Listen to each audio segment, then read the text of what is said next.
Hello बच्चों। तो मैं हूं भूपेन कोच और आज हम ह्यूमन हेल्थ एंड डिजीज जो चैप्टर है उसका एक नया टॉपिक स्टार्ट करने वाले हैं। ठीक है ना। तो आज का जो हमारा टॉपिक है वो है एलर्जी।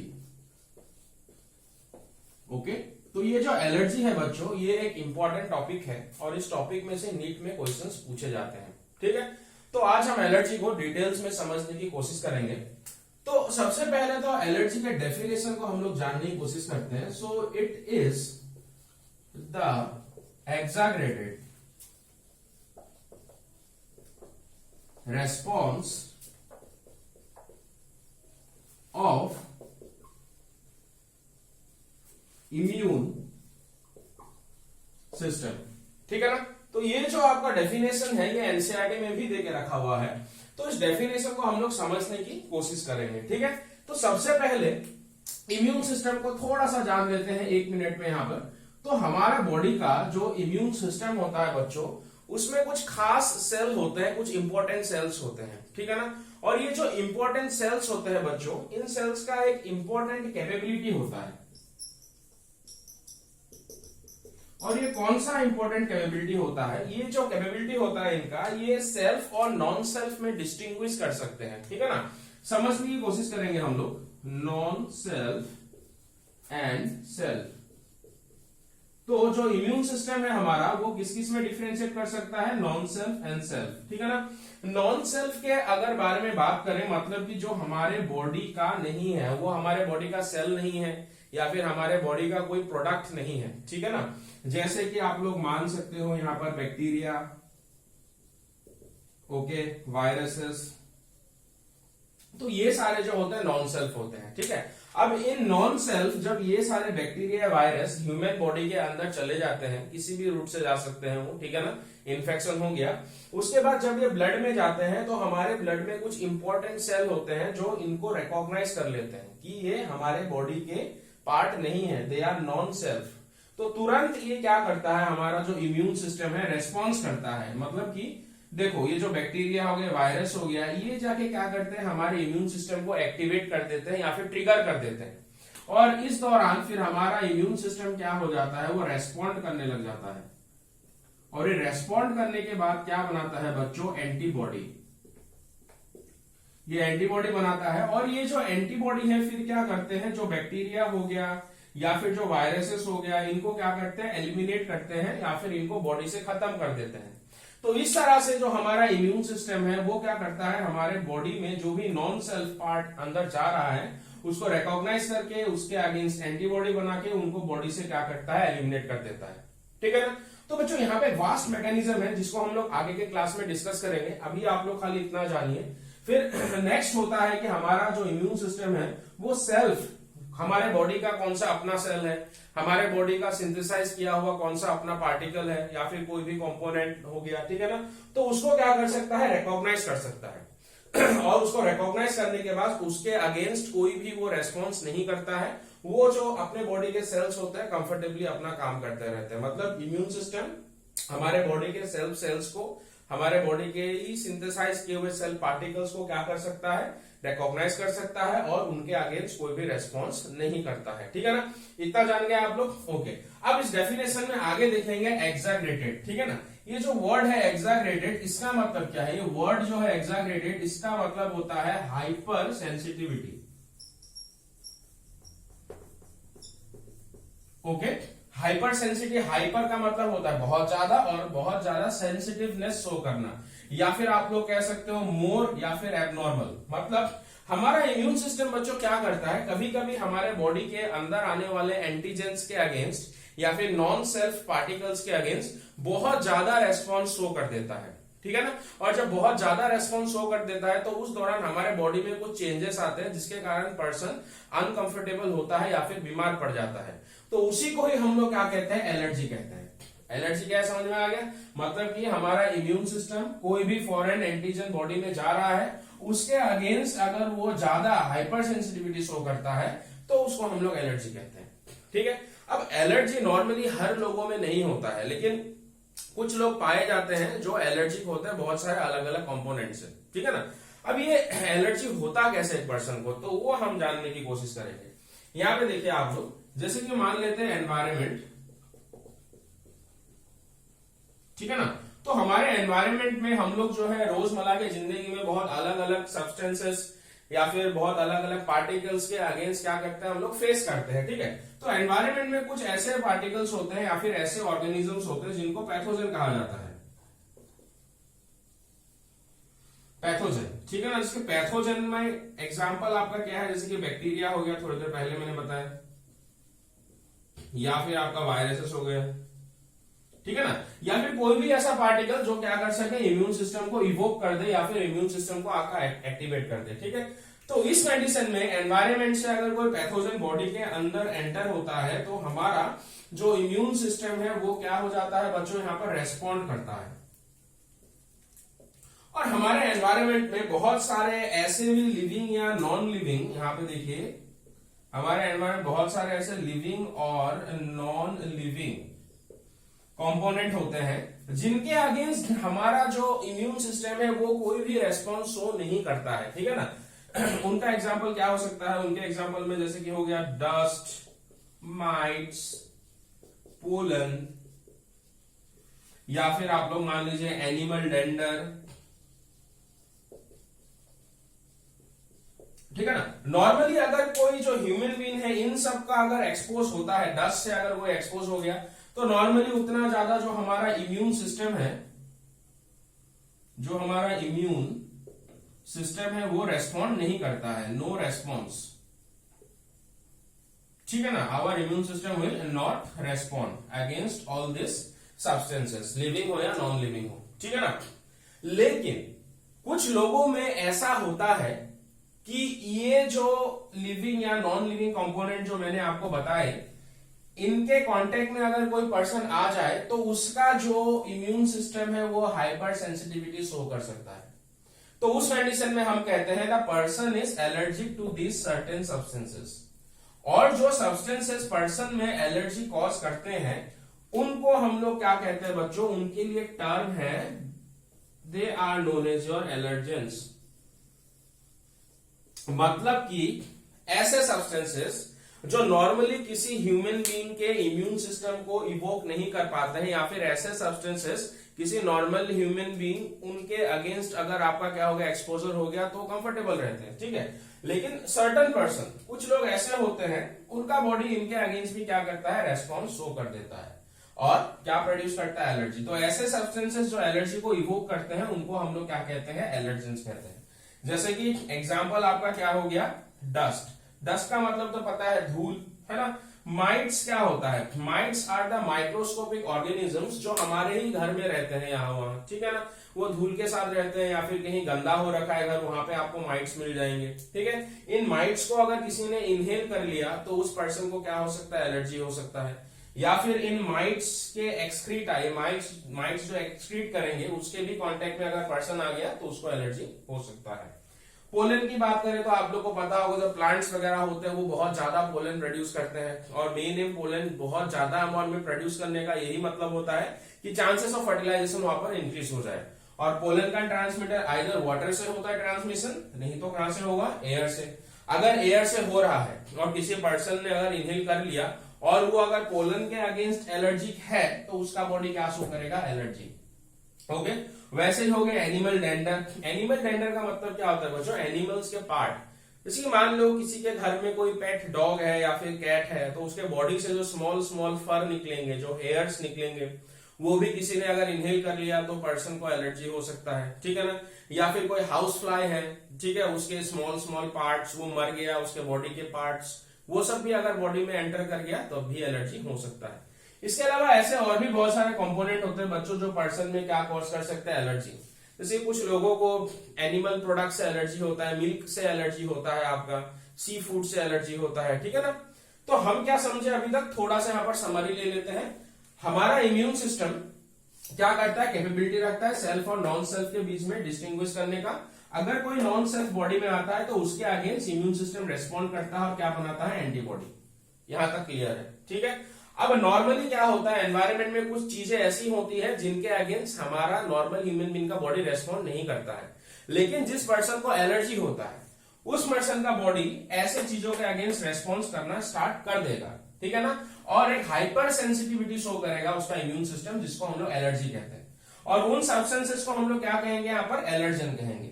एग्जाम्पल क्या है, dust, might, pollen, animal dander, और भी बहुत सारे एग्जाम्पल्स हो सकते हैं। एंटीबायोटिक्स वगैरह भी हो सकता है, जिसके बारे में थोड़ी देर बाद हम बात करेंगे। अब जानने वाली बात यह है कि बॉडी में ऐसा क्या होता है कि जब ये एलर्जेंस बॉडी में एंटर होते हैं तो बॉडी क्या शो करता है, हाइपर सेंसिटिविटी शो करता है। उसको हम लोग यहां पर समझने की कोशिश करेंगे, ठीक है ना। तो अब हम देखते हैं मैकेनिज्म ऑफ एलर्जी। ओके, तो ध्यान से सुनिएगा मैकेनिज्म में क्या हो रहा है आपका। तो सबसे पहली बात, जब एक पर्सन एक एलर्जन के कांटेक्ट में आता है तो क्या होता है वो हम डिस्कस करेंगे, ठीक है। फॉर फर्स्ट टाइम मान लीजिए एक हेल्दी पर्सन या फिर some person comes in contact with an allergen. कोई पर्सन एलर्जन के कांटेक्ट में आ गया, ठीक है ना। एलर्जन जैसे कि हम लोग एग्जांपल यहां पर देते हैं पोलन से बहुत लोगों को एलर्जी होता है बच्चों, ठीक है ना। अब जब ये एलर्जन पर्सन के अंदर जाएगा, वो पर्सन क्या करेगा, इनहेल, और इनहेल करने के बाद आपका क्या होगा, ये एलर्जन कहां पे चला जाएगा, उस पर्सन के रेस्पिरेटरी ट्रैक में चला जाएगा। मान लीजिए ये रेस्पिरेटरी ट्रैक है, और रेस्पिरेटरी ट्रैक के इनर लाइनिंग में आपको क्या मिल रहा है, यहां पर एपिथेलियल सेल्स देखने को मिल रहे हैं, ठीक है ना। पूरा का पूरा respiratory tract and these are the epithelial cells. और जब उस पर्सन ने इनहेल किया तो ये जो एलर्जन है ये कहां पे पहुंच गया, इसके रेस्पिरेटरी ट्रैक में पहुंच गया। एलर्जन का एग्जांपल जैसे कि हमने यहां पे दिया था पोलन ग्रेन, ठीक है ना। अब इस रेस्पिरेटरी ट्रैक में ये जो आपका एलर्जन है ये क्या होने लगेगा, डिसइंटीग्रेट होने लगेगा, और इसके जो पार्टिकल्स हैं, या फिर अगर ये कोई दूसरा एलर्जन है तो इससे रिलीज होने वाले जो केमिकल्स हैं वो रेस्पिरेटरी ट्रैक से नीचे की तरफ चले जाएंगे। कहां पे चले जाएंगे, they will enter into the blood circulation. So this is our blood circulation, ये हमारा ब्लड वेसल है, this is our blood vessel, ठीक है। तो ब्लड वेसल में आपको पता होगा जब भी कोई पैथोजन एंटर कर जाता है, ब्लड वेसल में क्या एंटर कर गया बच्चों, हमारा जो भी एलर्जी कॉज करने वाला जो भी एलर्जन था वो ब्लड में भी आ गया, और वो कहां पे आ गया, वो टिश्यू में भी आ गया आपका, ठीक है ना। पहले टिश्यू से फिर ब्लड, ये एपिथेलियल टिश्यू है तो टिश्यू से फिर ब्लड, ओके। अब नॉर्मली देखिए हमारे ब्लड में कुछ WBC होते हैं। WBC के बारे में आपको पता होगा, व्हाइट ब्लड सेल्स, ठीक है ना। ये WBC मेनली क्या करते हैं, हमको प्रोटेक्शन देते हैं, है कि नहीं। जो भी फॉरेन माइक्रो ऑर्गेनिज्म वगैरह आ गया, अब उसको एलिमिनेट करने की कोशिश करेंगे, क्योंकि ये नॉन सेल्फ है कि नहीं। तो हमारे बॉडी में कुछ लिम्फोसाइट्स होते हैं, आपको पता होगा। WBC में से एक आपके कौन से होते हैं, लिम्फोसाइट्स होते हैं, है कि नहीं। तो लिम्फोसाइट जैसे कि दो तरह के होते हैं, एक होता है बी लिम्फोसाइट, एक होता है टी लिम्फोसाइट। टी लिम्फोसाइट फिर अलग अलग तरह के होते हैं, वो डिटेल में पढ़ेंगे। उसमें से एक टी लिम्फोसाइट होता है टी हेल्पर सेल, ठीक है ना बच्चों, this is the T helper cell. और एक लिम्फोसाइट तो दूसरा हमने बात की थी, that is the B cell या फिर बी लिम्फोसाइट, ओके। तो अब ये जो एलर्जन जो आ गया था, अब कोई भी फॉरेन उसको एलर्जन कह सकते हैं, या फिर हम लोग क्या कह सकते हैं, antigen, we can also call it as antigen, ठीक है ना। अब इस एंटीजन को बॉडी में कौन रिकॉग्नाइज करने वाला है, टी हेल्पर सेल। ब्लड में टी हेल्पर सेल इस एंटीजन को रिकॉग्नाइज कर लेगा, और जब ये इस एंटीजन को रिकॉग्नाइज कर लेगा बच्चों, तो क्या होगा, ये किसको एक्टिवेट कर देगा, बी सेल को एक्टिवेट कर देगा, ओके। और बी सेल फिर डिफ्रेंशिएट होने लगेगा, और फाइनली जो बी सेल है वो क्या बना लेगा, एंटीबॉडी। बी सेल क्या बनाना स्टार्ट कर देगा बच्चों, एंटीबॉडी, लाइक दिस। इस तरह से एंटीबॉडी का प्रोडक्शन जो है हमारे बॉडी में स्टार्ट हो जाएगा। किसके अगेंस्ट स्टार्ट हो जाएगा बच्चों, it will be starting against the antigen, okay. So ये कब हुआ, जब पहली बार एक पर्सन किसके कांटेक्ट में आ गया, पहली बार जब एक पर्सन एलर्जन के कांटेक्ट में आ गया, ठीक है। एलर्जन पर्सन ने इनहेल किया, इनहेल करने के बाद उसके बॉडी में गया, उसके बॉडी में क्या था बच्चों, जो भी टी हेल्पर सेल था उसने उसको रिकॉग्नाइज कर लिया कि ये फॉरेन है, ये अपने बॉडी का तो है ही नहीं, इसको हटाना है अभी। तो टी हेल्पर सेल किसको एक्टिवेट कर देगा, बी सेल। बी सेल जो है यहाँ पे डिफरेंशिएट होगा बच्चों, प्लाज्मा सेल में डिफरेंशिएट होगा, ठीक है। वो सब डिटेल में पढ़ेंगे। फिर प्लाज्मा सेल फाइनली क्या प्रोड्यूस करेगा, एंटीबॉडी। तो ये होता है जब एक पर्सन पहली बार किसी एलर्जन के कांटेक्ट में आता है। और जब बच्चा पहली बार वो एलर्जन के कांटेक्ट में आता है तो इम्यून सिस्टम उतना एग्जेगरेटेड नहीं होता है, ओके, या फिर पर्सन एसिम्प्टोमेटिक हो सकता है, ठीक है, तो ये एंटीबॉडीज को एलिमिनेट कर देंगे। लेकिन जब सेकेंड टाइम वही सेम पर्सन उसी सेम एंटीजन के कांटेक्ट में आ गया, तब से लेकिन एलर्जी स्टार्ट हो जाएगा, ठीक है। सेकेंड टाइम आने से पहले एक बात करेंगे हम लोग यहाँ पर, ये जो एंटीबॉडी होते हैं बच्चों, ये generally these are of which type, ये आपको एग्जाम में पूछा जाता है। एंटीबॉडी को आप लोगों को पता होगा इम्यूनोग्लोबुलिन भी कहते हैं, इम्यूनोग्लोबुलिन। और ये कौन सा इम्यूनोग्लोबुलिन होगा बच्चों? This will be the IgE, immunoglobulin E. Question में पूछा जाता है कि कौन सा जो एंटीबॉडी है उसको हम लोग मीडिएटर ऑफ एलर्जिक रेस्पॉन्स भी कहते हैं, तो वो होता है IgE। इसको एकदम ध्यान से आप लोग सुन लीजिए, ठीक है। अब बॉडी ने क्या किया, जो एंटीबॉडी प्रोड्यूस किया था, ये एंटीबॉडी हमारे बॉडी में रह जाते हैं, ठीक है ना। ये एंटीबॉडी हमारे बॉडी में कहां रहेंगे, तो हमारे बॉडी में कुछ सेल्स होते हैं बच्चों, देयर आर सर्टेन सेल्स जिनको हम लोग क्या कहते हैं, जैसे कि मास्ट सेल, ओके, और भी सेल्स होते हैं जैसे कि बेसोफिल हो गया। तो ये जो एंटीबॉडीज हैं जो प्रोड्यूस हो गए थे पहले इम्यून रेस्पॉन्स के दौरान, अब ये एंटीबॉडी कहां पे, मस्ट सेल, हमारे एक सेल है जो टिश्यूज में रहता है, आप लोगों को पता होगा, क्लास 11 में आप लोग डिटेल में पढ़े हो। तो इसके सरफेस में जाके जो एंटीबॉडी है आपका क्या हो जाता है, अटैच हो जाता है। किसके सरफेस में अटैच होगा? मस्ट सेल के सरफेस में अटैच होगा, नहीं तो ये बेसोफिल के सरफेस में आपका क्या होगा, अटैच हो जाएगा, लाइक दिस, ठीक है ना। यहाँ पर भी हम लोग थोड़े बहुत ड्रॉ कर देते हैं, इस तरह से आपका अटैच हो जाएगा, ठीक है, ऐसे, लाइक दिस, ठीक है, ओके। और हमारा जो मस्ट सेल है, मस्ट सेल या फिर जो हमारा बेसोफिल है, इनके अंदर बच्चों कुछ ग्रेन्यूल्स होते हैं, they contain certain granules, okay. और इन ग्रेन्यूल्स के अंदर हमारे इम्यून सिस्टम का एक इंपॉर्टेंट केमिकल होता है बच्चों, और वो इंपॉर्टेंट केमिकल कौन सा होता है, हिस्टामाइन, ओके, या फिर हिस्टामिन भी कहते हैं हम उसको। तो इसके अंदर जो है केमिकल रहता है जिसको हम लोग हिस्टामिन कहते हैं। इसके साथ साथ और भी अदर केमिकल रहते हैं, and other chemicals are also present. अब ये दूसरे केमिकल्स कौन से होते हैं, इसके बारे में थोड़ी देर बाद आप लोगों के साथ बात करूंगा, ठीक है। तो पहला क्या हुआ, पहला रेस्पॉन्स में क्या किया, इम्यून सिस्टम ने एंटीजन आया, उसको पहचाना बॉडी ने, और पहचानने के बाद उसके अगेंस्ट क्या बना दिया, एंटीबॉडी। और ये एंटीबॉडी कहां पे, किसके सरफेस में जाके अटैच हो गए बच्चों, मस्ट सेल के सरफेस में जाके अटैच हो गए, नहीं तो बेसोफिल के सरफेस में अटैच हो गए, ठीक है। अब बात करते हैं second time. Second time same person को सेम एलर्जन के कांटेक्ट में आ गया। सेम एलर्जन कौन सा होगा, पोलन। अब पोलन जब उस पर्सन के बॉडी में एंटर करेगा तो इस बार उसके अगेंस्ट ऑलरेडी क्या प्रेजेंट होगा बॉडी में, एंटीबॉडीज प्रेजेंट होंगे, है कि नहीं। तो पोलन अब जब जाके वो किसके साथ बाइंड कर देगा, it will B bind with the antibody. और ये जो एंटीबॉडी होते हैं इनमें कुछ वेरिएबल साइट्स होता है बच्चों, ये इन्हीं वेरिएबल साइट्स में जाके आपका क्या करेगा, बाइंड करेगा। अब जैसे ही ये एंटीजन या फिर अपना जो एलर्जन था बॉडी में जाने के बाद ऑलरेडी प्रेजेंट एंटीबॉडी के सरफेस में बाइंड कर लिया, तो नेक्स्ट क्या होने वाला है बच्चों, ये जो मस्ट सेल है इनको तुरंत एलिमिनेट करने की कोशिश करेगा। और इनको तुरंत एलिमिनेट करने के चक्कर में ये क्या करेगा, इसके अंदर जो भी केमिकल्स थे उसको वो बाहर रिलीज कर देगा, ओके। केमिकल कहा था, मस्ट सेल, मस्ट सेल के अंदर क्या था, ग्रेन्यूल्स, ग्रेन्यूल्स के अंदर केमिकल था। तो इस केमिकल रिलीज करने के प्रोसेस को हम लोग कहते हैं डीग्रेनुलेशन। और इस डीग्रेनुलेशन में बच्चों क्या होगा, क्या रिलीज कर दिया जाएगा, हिस्टामाइन, ओके। अब ये जो हिस्टामाइन है बच्चों, ये एक कैसा केमिकल है, इट इज अ वेसोडाइलेटर। ये वेसोडाइलेटर का काम करता है, और यही है जिसके रिलीज होने के कारण एक पर्सन को क्या होता है, एलर्जी होता है, ठीक है। अब वेसोडाइलेटर एक रिलीज हो रहा है तो पर्सन को एलर्जी कैसे होगा, उसको हम लोग समझने की कोशिश करेंगे, ठीक है।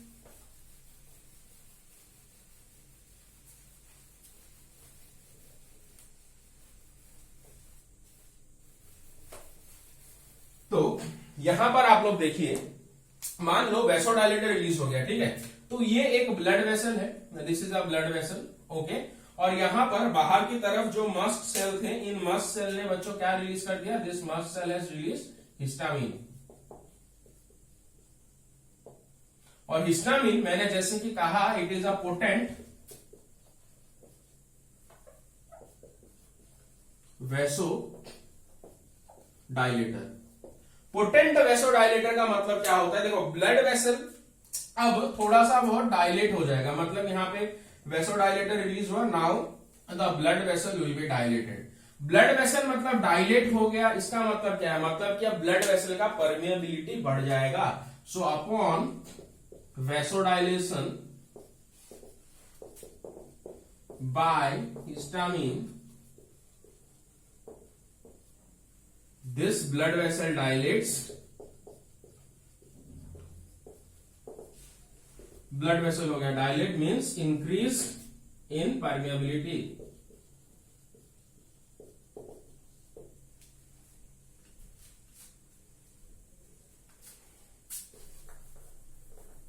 increase in permeability।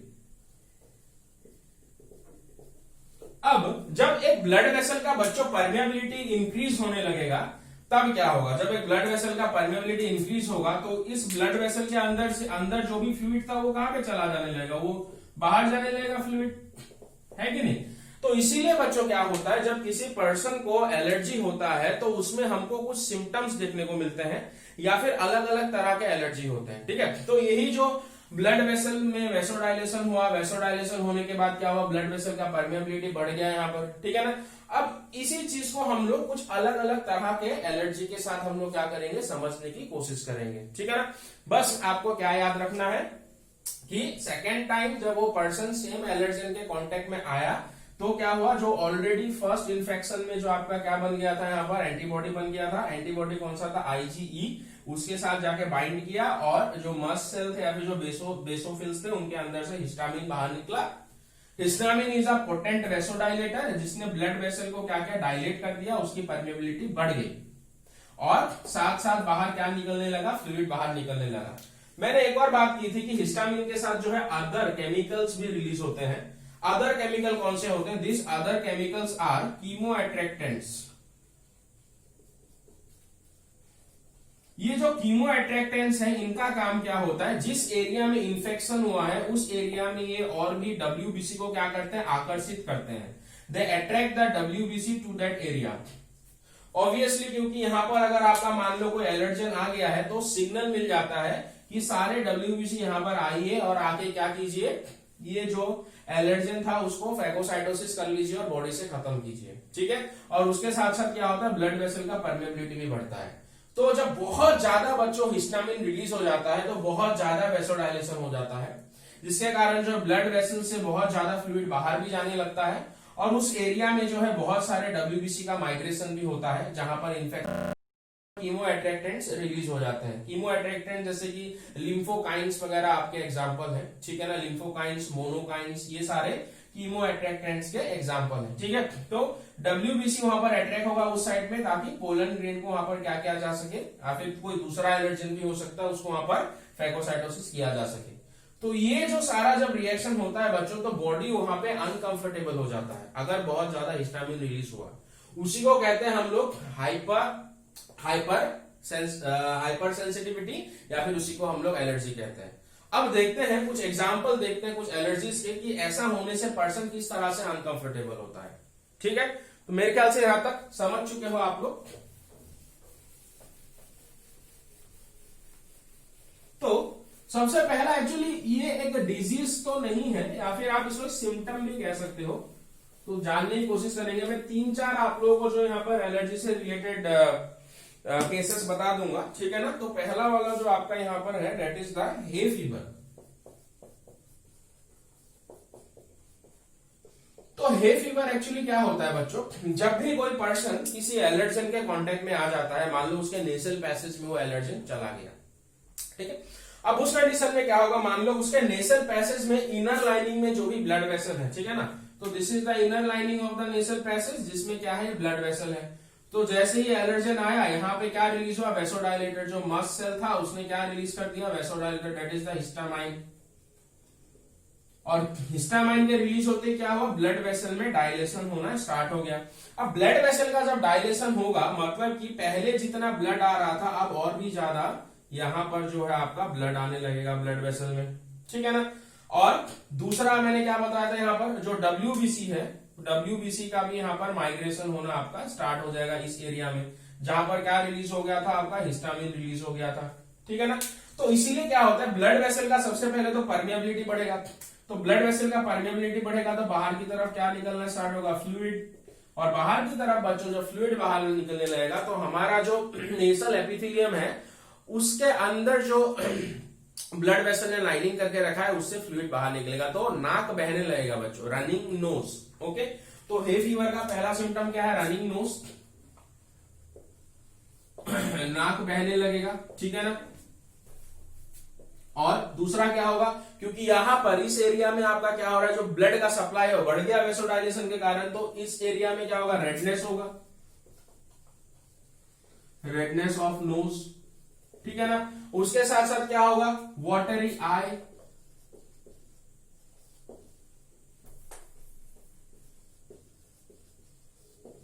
क्योंकि बच्चों जो हमारे आई के पास में जो अपना क्या होता है, एपिथेलियम होता है या फिर जो म्यूकोसा ऑफ द आई, ठीक है ना, उसका भी परमेबिलिटी बढ़ जाता है और फ्लूइड ज्यादा बाहर आने लगता है आपका, तो आंखें भी वहां पर बहने लगेंगी, नाक भी लाल हो जाएगा, नाक बहता भी रहेगा साथ में। ठीक है, तो पर्सन जो है अनकंफर्टेबल फील करेगा। तो ये होता है नॉर्मल एलर्जी कंडीशन। ठीक है ना।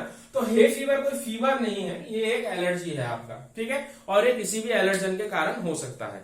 दूसरा क्या होता है हम लोग यहां पर देखने की कोशिश करेंगे।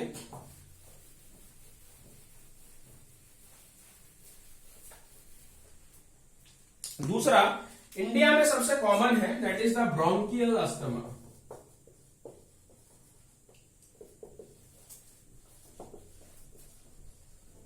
ये जो ब्रोंकियल अस्थमा है ये ज्यादातर, ये हमारे सबसे पहले तो हम लिख देंगे common in India, common in India या फिर मोस्ट कॉमन एलर्जी। ओके,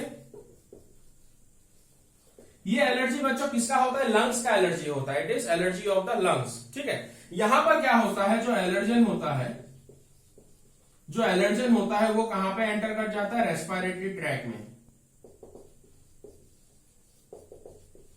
तो एलर्जन जब रेस्पिरेटरी ट्रैक में बच्चों एंटर कर जाएगा तो कहां पे पहुंच जाएगा वो, it will go into the ब्रोंकियोलाई।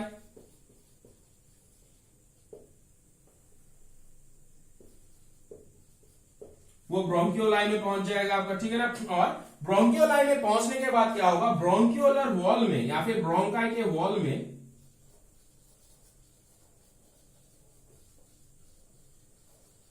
तो ब्रोंकाई के वॉल में ये क्या करने लगेगा, स्पैज्म स्टार्ट कर देगा। सो स्पैज्म इन स्मूथ मसल। देखो सिंपल सी बात है, यहां पर क्या हो रहा है, ब्रोंकियल अस्थमा में ज्यादातर जो एलर्जन क्या होता है, पोलन ग्रेन होता है। मतलब कोई एक पर्सन जिसको पोलन ग्रेन से एलर्जी है वो कहां पे चला गया बच्चों, ऐसे एरिया में चला गया जहां पे गार्डन वगैरह है या फिर बहुत सारे पेड़ है, पोलन ग्रेन वहां पे है एयर में, उसने इनहेल किया, वो रेस्पिरेटरी ट्रैक के थ्रू कहां पे चला गया, उसके लंग्स के अंदर चला गया। लंग्स के अंदर जाने के बाद ये पोलन ग्रेन क्या करेगा, वहां का जो मास्ट सेल वगैरह है वो रेस्पॉन्ड करना स्टार्ट कर देंगे, है कि नहीं। और जब वो रेस्पॉन्ड करेंगे तो जो ब्रोंकियोलाई का जो वॉल होता है बच्चों, ठीक है ना, वो किससे बना होता है, स्मूथ मसल से बना होता है। तो उनमें स्पैज्म होना स्टार्ट हो जाएगा, मतलब कि उनका कॉन्ट्रैक्शन जो है वो स्टिल हो जाएगा थोड़ी देर के लिए, और उसके कारण जो ब्रोंकियोलर वॉल है वो नैरो हो जाएगा। तो wall of the bronchiole becomes narrow, ये नैरो होने लगेगा। ठीक है ना। और उसके साथ साथ क्या वहां पे बहुत ज्यादा म्यूकस का प्रोडक्शन होने लगेगा, तो मोर प्रोडक्शन ऑफ म्यूकस, तो म्यूकस का बहुत ज्यादा प्रोडक्शन होने लगेगा। अब जो एल्वियोली है, सॉरी नॉट एल्वियोली, जो ब्रोंकियोल है, मान लो कि वहां पर, और ब्रोंकियोल ये एक साइड में लंग्स का, यहाँ पर जस्ट आपको ड्रॉ करके दिखा रहा हूं, ठीक है ना, this is only one side, rough diagram है, समझ लेना खाली। तो यहां पर आपका क्या हो रहा है, तो ये जो यहाँ पर जो वॉल है, इन वॉल में आपका क्या होने लगेगा, इन्फ्लेमेशन होना अब स्टार्ट हो जाएगा, यहाँ पर इन्फ्लेमेशन होना स्टार्ट हो जाएगा, और प्लस यहाँ पर क्या जमा हो जाएगा, म्यूकस जमा होना स्टार्ट हो जाएगा। तो अब क्या एक पर्सन इफेक्टिवली आपका क्या कर पाएगा, सांस ले पाएगा या फिर सांस छोड़ पाएगा, क्या नहीं, है कि नहीं। तो एक और क्या होगा, इन्फ्लेमेशन ऑफ ब्रोंकियोल या फिर ब्रोंकियोलाई, ठीक है ना। तो यहाँ पर इन्फ्लेमेशन भी हो गया, प्लस क्या हो गया, म्यूकस भी वहां पर आपका जमा हो गया। तो इन सब के कारण जो पर्सन है उसको क्या डिफिकल्टी होगी, डिफिकल्टी इन ब्रीदिंग। तो उस पर्सन को सांस लेने में ब्रीदिंग होगा, सॉरी सांस लेने में प्रॉब्लम होगा आपका, और ज्यादा प्रॉब्लम कब होगा, सांस को छोड़ने में। ओके, ज्यादा प्रॉब्लम होगा इन एक्सपीरेशन, तो एक्सपायरेशन में उसको ज्यादा प्रॉब्लम होगा। ठीक है, इनहेलेशन तो इनहेलेशन में ही प्रॉब्लम होगा, और जब वो सांस को छोड़ेगा उसमें ज्यादा प्रॉब्लम होगा। तो ऐसे लोगों को जिनको आपका ब्रोंकियल अस्थमा होता है, इन ट्रीटमेंट के बारे में मैं लास्ट में बात करूंगा, लेकिन इस केस में कुछ और भी एक्स्ट्रा ड्रग्स इनको दिए जाते हैं। इसलिए आपने देखा होगा इनके पास एक इनहेलर होता है, तो इनके पास एक इनहेलर होता है, उस इनहेलर में ड्रग्स प्रेजेंट होता है बच्चों। ठीक है ना, कौन सा ड्रग्स यहां पर प्रेजेंट होता है, तो जो ड्रग्स प्रेजेंट होता है आपका वो that is known as your bronchodilator.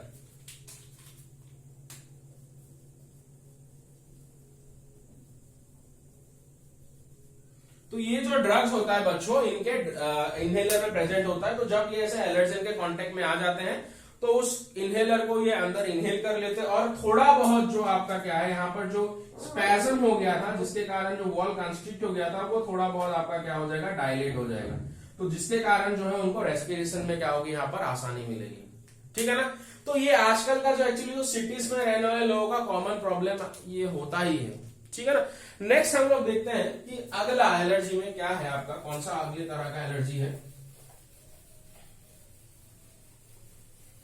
तो अगले तरह का जो एलर्जी है वो ज्यादातर आपको जो चेंजेस नजर आएंगे वो स्किन में आपको चेंजेस नजर आएंगे।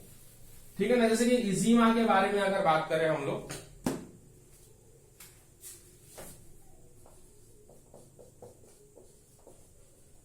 ओके, इजीमा को हम लोग डर्मेटाइटिस भी कहते हैं। तो इजीमा हो गया या फिर आपका क्या हो गया, डर्मेटाइटिस हो गया। ओके, तो इसमें क्या होता है बच्चों, जो पर्सन होता है उसकी स्किन पे आपके कुछ वेसिकल्स ग्रो होना स्टार्ट हो जाते हैं। ठीक है ना, तो रेडनिंग ऑफ द स्किन,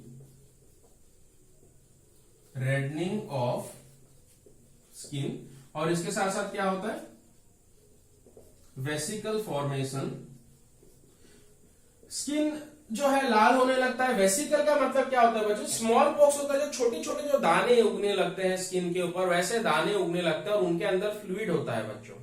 ठीक है ना, और अल्टीमेटली ये जो वेसिकल होते हैं ये फट जाते हैं या फिर रैप्चर हो जाते हैं, दे रैप्चर, और यहां पर रैप्चर होने के कारण आपके स्किन में स्केल्स फॉर्मेशन देखने को मिलता है। स्केल फॉर्मेशन मतलब मान लो वो जो छोटे छोटे दाने हैं जिनमें फ्लूइड भरा था वो बर्स्ट हो गया, और जब वो सूखेगा तो छोटे छोटे यहाँ पे दाग पड़ जाएंगे, स्केल्स। ठीक है ना, तो ये एक एलर्जिक कंडीशन है जिसको हम लोग डर्मेटाइटिस कहते हैं। और ज्यादातर ये जो इजीमा है या फिर डर्मेटाइटिस है बच्चों, ये आपका फूड के कारण होता है। ठीक है ना, किसी पर्सन को अगर किसी पर्टिकुलर फूड से एलर्जी है तो उसको इजीमा या फिर डर्मेटाइटिस हो सकता है। ठीक है ना, अगला अगर हम लोग यहाँ पर डिस्कस करें जो एलर्जी है दैट इज योर अर्टिकारिया। ठीक है ना, तो अर्टिकारिया क्या है बच्चों, यहां पर जो स्किन होता है वो पिंकिश होने लगता है, पिंकिश स्किन विथ या फिर अकम्पनीड विद इचिंग। ठीक है ना, मतलब क्या होने लगता है बच्चों, खुजली होने लगता है आपका।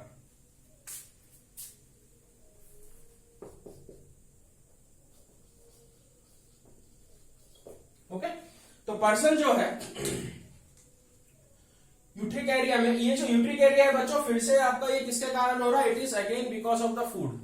ठीक है ना, सी फूड के कारण हो सकता है, मिल्क के कारण हो सकता है। तो किसी पर्सन को उस फूड से अगर एलर्जी हो, ओके, वो उसके पहले से कांटेक्ट में आ चुका, उसके बॉडी ने एंटीबॉडी बनाया है, सेकेंड टाइम अगर बच्चों उसने कंज्यूम कर लिया तो उस कंडीशन में क्या होगा, उसका जो स्किन है वो पिंकिश हो जाएगा, पिंक जैसा हो जाएगा, और वहां पर क्या होने लगेगा, खुजली होने लगेगा।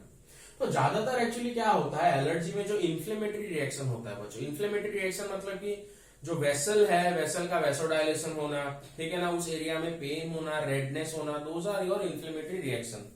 तो अगला एक और लास्ट हम लोग यहाँ पर देखने वाले हैं।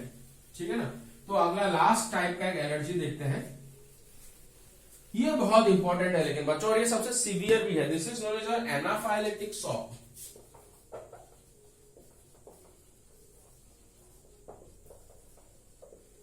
This is the anaphylactic shock, ठीक है ना, severe type of allergy.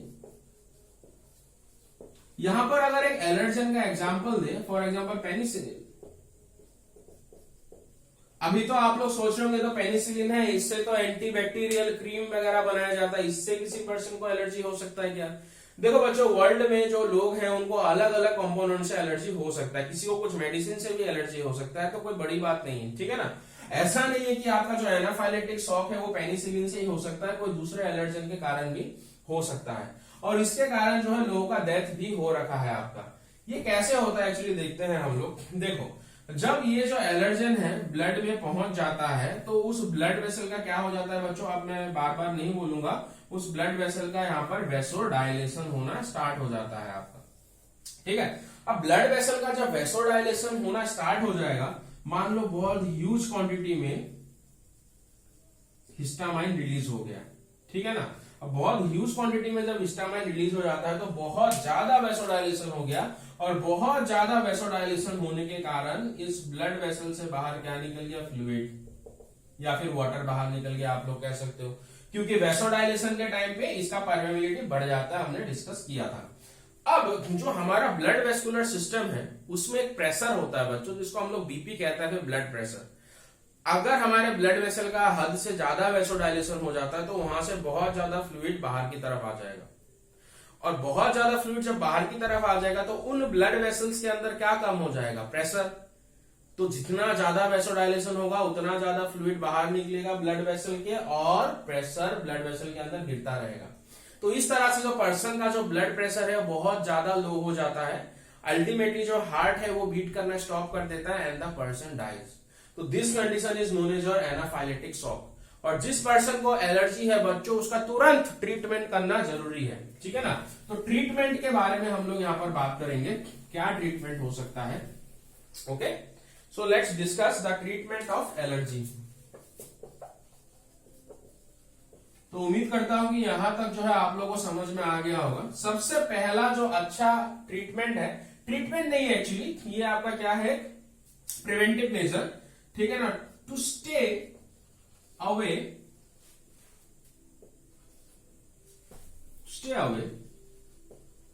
From allergen. Okay, अभी अगर किसी पर्सन को पता है कि उसको इस ऑब्जेक्ट से क्या है, एलर्जी है, नॉट ऑब्जेक्ट, उस सब्सटेंस से एलर्जी है उसको, ठीक है ना, तो उसको उससे दूर रहना चाहिए, पहली बात, ठीक है। और अब मान लो आप किसी फॉरेन जगह में जा रहे हो, ठीक है ना, अगर आप देख रहे हो कि वहां का एटमॉस्फेयर सुटेबल नहीं है तो आपको वहां पर एक्स्ट्रा प्रिकॉशन लेना चाहिए, ठीक है ना। और कोई भी अगर ऐसा चीज जिसको आपने पहले खाया नहीं है तो उसको ना ही खाएं तो अच्छा होगा, ठीक है ना। इमरजेंसी कंडीशन में मान लीजिए अगर उससे एलर्जी हो गया तो प्रॉब्लम हो सकता है, ठीक है। दूसरा जो है आपका यहाँ पर, ये भी एक प्रिकॉशन में ही आता है, इसको कहते हैं हाइपो सेंसिटाइजेशन। हाइपोसेंसिटाइजेशन बच्चों क्या है, एक्चुअली एक टेक्निक है। मान लो आजकल के जमाने में तो जो बच्चे हैं इंडोर्स में रहते हैं, आउटडोर्स नहीं जाते हैं, तो उनका जो बचपन है ऐसे ही जाता है।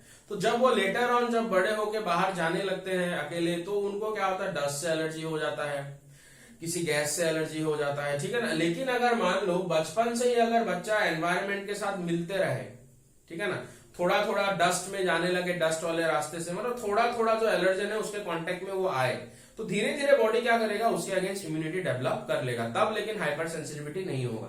जैसे मान लो किसी को पोलन से एलर्जी है, तो रोज मान लो वो किसी गार्डन में वॉकिंग करने जा रहा है बचपन से ही, तो कहीं ना कहीं वो पोलन के कांटेक्ट में आ रहा है बचपन से, तो उसका इम्यून सिस्टम धीरे धीरे उसके साथ एडजस्ट हो जाएगा, और उसके अगेंस्ट वो क्या शो नहीं करेगा, हाइपर सेंसिटिविटी शो नहीं करेगा। तो इस टेक्निक को हम लोग क्या कहते हैं, हाइपोसेंसिटाइजेशन कहते हैं, ठीक है ना। उसके अलावा अगर हम मेडिकली बात करें कौन कौन सी चीजों की यूज की जाती है, तो मेडिकली आपका यूज किया जाता है एंटीहिस्टामिन, एंटीहिस्टामाइन यूज किया जाता है आपका एड्रेनालिन या फिर स्टेरॉइड। तो ये सारे जो केमिकल्स हैं मेडिकल यूज के। एंटीहिस्टामिन क्या करेगा, हिस्टामिन के इफेक्ट को सस्प्रेस कर देगा आपका वो, ठीक है। एड्रेनलिन और आपका जो स्टेरॉइड है ये आपको पता होगा, दे एक्ट एज अ वैसोकंस्ट्रिक्टर्स, ठीक है ना। तो ब्लड वेसल को कंस्ट्रिक्ट कर देंगे तो हाइपर सेंसिटिविटी होने से ये रोकेंगे बच्चों, ठीक है ना।